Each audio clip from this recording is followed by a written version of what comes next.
राधा बर घनश्याम। पंडित जी ने एक बार ही कहा उबारो राधा बर घनश्याम तो पार हो गए। ग्वालिनी अपने घर ले गई, पंडित जी को बदलने के लिए वस्त्र दिया, गीले हो गए थे, बदला।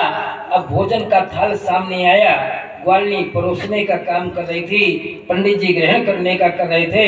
अब ग्वालिनी गरम गरम पूड़ियां दे रही थी, बोले पंडित जी और लो, पंडित जी और लो।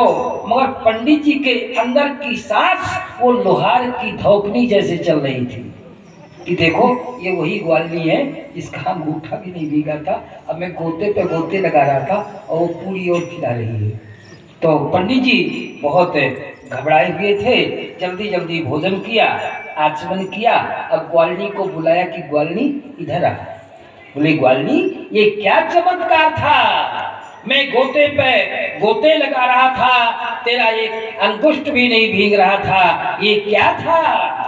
तो उसने कहा गुरुजी बोलो राधे श्याम, गुरुजी बोलो राधे श्याम, गुरुजी बोलो राधे।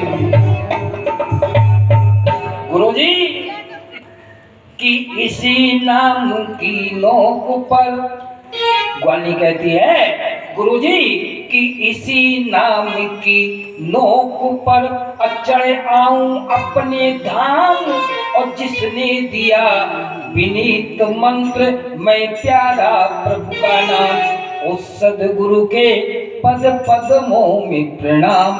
गुरुजी बोलो राधे श्याम, गुरुजी बोलो राधे श्याम, गुरुजी बोलो राधे श्याम।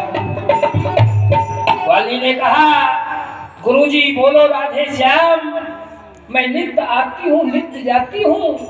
गुरुजी ने कहा कि बेटी तुझे मंत्र किसने दिया?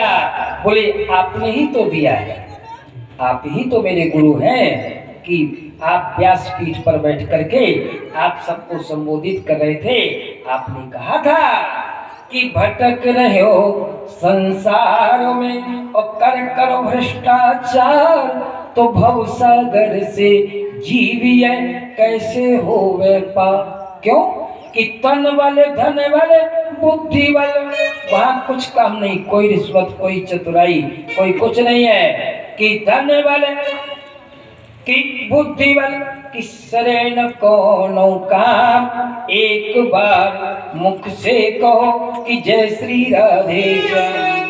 तो गुरुजी आपने भागवत कथा के मध्य में आपने कहा था, तो इसलिए उसी दिन से मैंने ये दृढ़ संकल्प किया और मैं नित्य यमुना से आती हूँ और नित्य जाती हूँ।